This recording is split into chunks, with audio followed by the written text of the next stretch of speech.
আসসালামু আলাইকুম। উৎপাদকের বিশ্লেষণ আসলে আমরা কিভাবে করি? হয়তোবা দ্বিঘাত সমীকরণটা তুলে দিই অথবা তিন ঘাত সমীকরণ তুলে দিই, ক্যালকুলেটরের মাধ্যমে উত্তরটা বের করি, সলভ করি। এখন যদি আমার কাছে ক্যালকুলেটর আছে বিধায় ক্যালকুলেটরে সলভ করতে পারছি, যদি আমার কাছে যদি ক্যালকুলেটর না থাকে তাহলে আমি কিভাবে করব?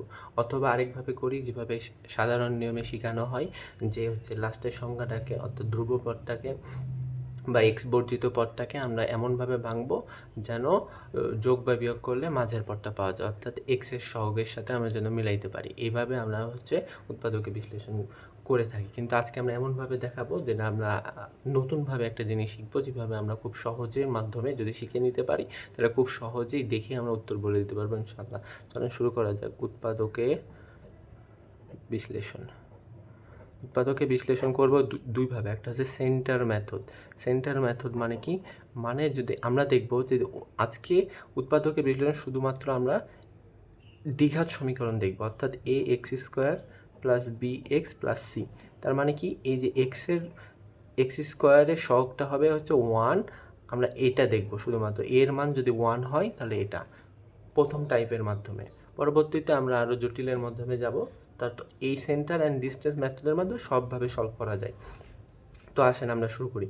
তো এই যে প্রথম যেটা আছে, তো এটা করার জন্য আসলে সেন্টার অ্যান্ড ডিস্টেন্স মেথডটা আসলে কি বলে আসলে চলেন আগে এটা কিভাবে আসে এটা আগে দেখায়। দেখেন, x square plus 10x plus 2x, এটাকে যদি আমি সলভ করতে যাই তাহলে কি হবে? তাহলে এই যে x square plus 2 into 5x লেখা যায়। তাহলে এটা এ স্কোয়ার প্লাস 2ab, তাহলে এর মান কত এক্স, বি এর মান কত 5, তাহলে 5কে স্কোয়ার করলে 25, ছিল কত 21, লিখছি কত 25, তাহলে আমি এসটা 4 লিখছি, তাহলে 4টা বিয়োগ দিতে হবে। তার মানে দেখেন, এটা সমান সমান এটা হয়, এটা সমান সমান এটা হয়। তার মানে এতটুকু হচ্ছে কি, আমার হচ্ছে সূত্র পড়ছে a square plus 2ab plus B square সমান সমান কি a plus B whole square, right? তাহলে এ কোনটা এক্স, বি কোনটা 5, তারপর হোল স্কোয়ার, তাহলে a plus B x plus 5 whole square -4। হ্যাঁ, আমরা কিন্তু আরেকটা সূত্র জানি, কি a স্কোয়ার মাইনাস বি স্কোয়ারের সূত্র সমান সমান কি a plus B into A minus B. তাহলে এটা কি এ, আর বি এর মান কত 4। 4কে কী করতে হবে? আমাকে স্কোয়ার করতে হবে, কারণ বি এর পরে স্কোয়ার সূত্র ফেলার জন্য। তাহলে আমি কি করব? 4কে আমরা এই যে স্কোয়ার আকারে লিখলাম। তাহলে এটা এ, এটা বি। তাহলে এ কোনটা? এক্স প্লাস 5, তাহলে সূত্র কি এ মানে কি এক্স প্লাস 5। বি কোনটা? এই যে 4।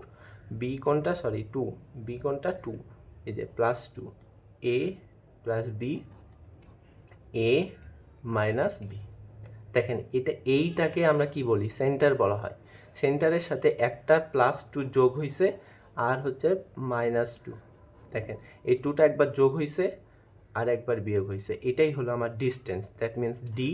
আর এইটাই হচ্ছে আমার সেন্টার, সেন্টারকে আমরা এইভাবে প্রকাশ করবো, অর্থাৎ সিও বলতে পারি না, সি বলবো না, কারণ কি সি হচ্ছে ধ্রুবপদ, সেন্টার হচ্ছে সেন্টার। তো এবার এভারেজ নিয়ে কাজ করতে পারি। তাহলে এই দেখেন, তাহলে আমি কিন্তু উৎপাদক পেয়ে গেছি, এক্স প্লাস কত, এক্স প্লাস 7 একটা আর এক্স প্লাস 3 একটা। তাহলে আমরা এটা যদি আমরা উৎপাদকে বিশ্লেষণ করি তাহলে আমরা কিন্তু এই দুটা পাবো। কি পাবো? এক্স প্লাস 7 আর এক্স প্লাস 3 পাবো। আর আরেকভাবেও করা যায়, শর্টকাটভাবে। তো আজকে আমরা এই ডিস্টেন্স মেথডটা আরও সোজাভাবে করা যায়। তাহলে মানে এর মাধ্যমে আমরা কী শিখলাম? এর মাধ্যমে এটাই শিখলাম যে এই মাঝের যেটা থাকবে এইটাকে +10টাকে, মানে এক্সের আগে আছে, এটাকে এভারেজ করে নেব। এভারেজ করলে কত? এভারেজ করা মানে কি, এটাকে 2 ভাগ করব। তাহলে 2 ভাগ করলে 5 আর 5 পাওয়া যায়। এই 5টাই হচ্ছে আমার সেন্টার। এটা কি? এই 5টাই হচ্ছে আমার সেন্টার। তাহলে 5কে এই সেন্টারকে আমরা বর্গ করব, কারণ কি এটা 21, 5-এর চেয়ে বড় না? হ্যাঁ বড়। তাহলে 5কে কী করবো? দেখেন, এখানে কিন্তু আমরা বর্গ করছি, রাইট? এখানে কিন্তু বর্গ করছি। তাহলে 5কে বর্গ করলাম। 5কে বর্গ করলে হয় 25। 25 থেকে যে 21 ছিল, 21 কত বড়? হ্যাঁ, কত আমরা বেশি লিখছি? 4 বেশি লিখছি না? 4 বেশি লিখছি না? 4 বেশি লিখছি। 4 বেশি লিখলে আমরা পরবর্তী কী করলাম? স্কোয়ার করলাম। কি বলে সেটা স্কোয়ার আকারে প্রকাশ করলাম। তো স্কোয়ার আকারে প্রকাশ করার জন্য আমি কি করবো? এখানে রুট করব। দেখেন, 5কে 21-এর সাথে কত বেশি লিখলাম তার জন্য আমি কী করলাম? স্কোয়ার করলাম। তারপর কত বেশি? 4কে যদি আমি রুট করি কত হয়? 2। দেখেন, এটাই হলো ডিস্টেন্স আর এটাই হলো সেন্টার। তাহলে এই ডিস্টেন্সের সাথে যদি আমি 2 যোগ করি তাহলে হয় 7, আর এই 2 যদি একবার বিয়োগ করি হয় 3। তার মানে এক্স প্লাস 7 একটা উত্তর আর এক্স প্লাস 3 একটা উত্তর। এটা করেন, এটাও দেখবেন একই। তাহলে হচ্ছে 18কে যদি আমি রিভারেজ করি কবে 9 ঠিক আছে, 9 লিখলাম।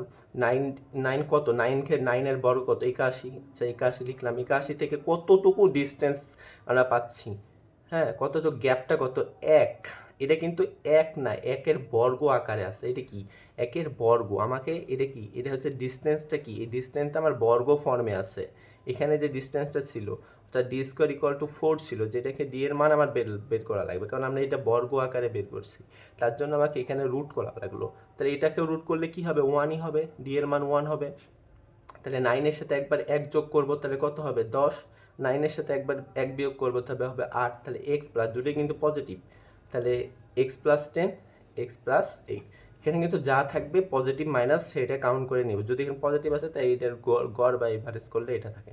কারণ এইটা দেখেন, এখন যদি আমি এটা করতে যাই, তাহলে যদি আমি 600কে যদি ভাগ করতে যাই, তাহলে অনেক প্যারা বা অনেক কষ্টসাধ্য হবে। কিন্তু আমরা যদি এইভাবে করি খুব সহজে হয়ে যাবে। তাহলে 25 মানে 50-এর অর্ধেক করলে কি হবে, 25 বা এভারেজ, যেটা সেন্টার আমরা বলছি। 25 একটা এভারেজ বা সেন্টার, মানে 25-এর কাছাকাছি কোনো একটা থাকবে। কত কাছাকাছি, মানে গ্যাপটা কতটুকু, 25-এর কাছাকাছি যে গ্যাপটা কতটুকু, ওই গ্যাপটা একবার যোগ করব, একবার বিয়োগ করব। কেন করব, কারণ এই যে এই সমীকরণটা, দ্বিঘাত সমীকরণটা মনে রাখবেন, যখন দ্বিঘাত সমীকরণ থাকবে তখন সেটা কিন্তু একটা প্যারাবোলিক গ্রাফ আকারে থাকবে। প্যারাবোলিক গ্রাফটা কেমন, এইভাবে। অনেকে 8 বা 9-এর আছেন, তারা অনেকেই জানবেন না, কিন্তু যারা অ্যাডভান্স তারা অবশ্যই জানেন, বা না জানলে শিখে নেন। যখন আমার কি থাকবে, যখন হচ্ছে আমার এক্স স্কোয়ার থাকবে, বা আমার দ্বিঘাত সমীকরণটা প্যারাবোলিক গ্রাফ আকারে থাকবে, প্যারাবোলিক গ্রাফ আকারে থাকবে। তাহলে এই পুরো ভ্যালুটা যদি ওয়াই হয়, তাহলে এক্সের পরে ওয়াইয়ের পাওয়ার কত, 1। তাহলে 1-এর দিকে হা করবে, এবং এই যে সেন্টারের সাথে এই যে ডি যুক্ত হবে আর ডি বিয়োগ যাবে। তাহলে এই যে ভ্যালুটা, এই ভ্যালুটাই হচ্ছে আমরা দ্বিঘাত সমীকরণের মাধ্যমে বের করবো। এবার আসেন 25 পাইছি, 25কে স্কোয়ার করি। 25কে স্কোয়ার করলে কত হয়, 625 হয়, রাইট। 625, তাহলে ব্যবধান কত, 60। তাহলে কত করলে 25 কি ডি স্কোয়ার নাই, এই ভ্যালুটা ডি স্কোয়ার না, আমার লাগবে ডিস্টেন্স ডি। তাহলে কত, 25কে যদি রুট করি কত হয়, 5। তাহলে অবশ্যই 25-এর সাথে ব্যবধানটা কত, 5। তাহলে হয় 5 যোগ করবো 30, আর 5 বিয়োগ করব কত হবে, 20। তাহলে এক্স প্লাস 30, এক্স প্লাস 20। ঠিক আছে, এইভাবে করতে পারি। এখন যদি আরও সহজে করা যায়, এই ডিস্টেন্স মেথডের মাধ্যমে জোট থাকলে আরও সহজ হয়। পরবর্তী ভিডিওতে আমরা বিজোট থাকলে কি করব, অর্থাৎ যদি এখানে 9 থাকতো বা 19 থাকতো, তাহলে তো আমার দশমিক আসতো, রাইট। তাহলে এটা আমরা নেক্সট ভিডিওতে দেখব। কিন্তু এই ভিডিওতে যদি এগুলো আরও সহজে, মানে ডিস্টেন্স মেথড তো আমার অনেক ইজি, খুব সহজে গ্যাপ মানে ডিস্টেন্স ব্যবধান করার মাধ্যমে বের করতে পারি, অথবা এই সূত্র অ্যাপ্লাই করেও বের করতে পারি, অথবা এভাবেও করতে পারি, সাধারণ নিয়মেও করতে পারি। সময় না থাকলে আমার কাছে ক্যালকুলেটর থাকলে ক্যালকুলেটরের মাধ্যমেও বের করতে পারি। এখন আরেকটা এভারেজ দিয়ে, শুধুমাত্র এভারেজ দিয়ে বের করতে পারি, x square plus 10x plus 21। তাহলে এটা এভারেজ করলে কত হয়, 5।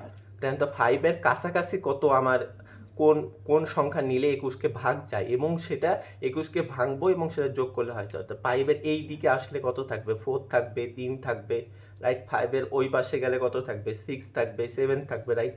তাহলে দেখেন তো 4 দ্বারা কি 21কে ভাগ যায়, না যায় না। 3 দ্বারা যায়, হ্যাঁ যায়, তাহলে 3।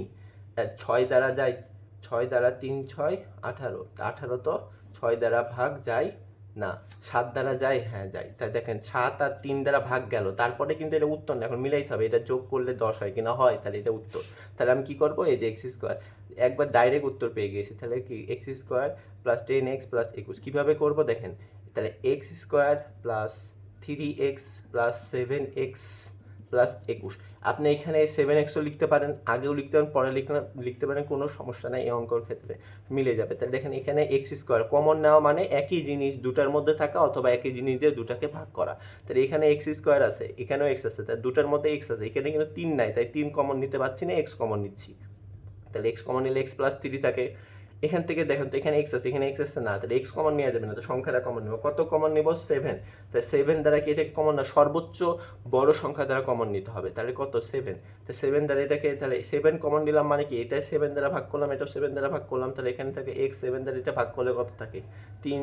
তাহলে দেখেন তো এটা কি একই না, তার মানে কি এটা কি কমন না, একই জিনিস না। তাহলে একই জিনিসকে যদি এইটাকেও এটা দ্বারা ভাগ করে, এটাকে এই দ্বারা ভাগ করে, তাহলে কি এক্স প্লাস থ্রি দ্বারা এটাকে ভাগ করলে থাকে এক্স, এটাকে ভাগ করলে 7, তাহলে এইটা।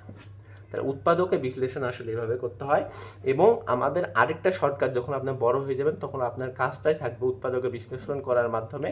আচ্ছা, সংজ্ঞায় বলে যে দুই বা ততোধিক রাশি, দেখেন এখানে দুই বা ততোধিক রাশি গুণফল আকারে, এটা কিন্তু গুণফল আকারে প্রকাশ করতে হবে। দুই বা ততোধিক রাশি গুণফল আকারে প্রকাশ করলে এই যে শেষোক্ত দুইটা রাশিগুলো প্রথম যে রাশি সেগুলো হচ্ছে উৎপাদক বা ফ্যাক্টর বা গুণনীয়ক। আসসালামু আলাইকুম, ভালো থাকবেন।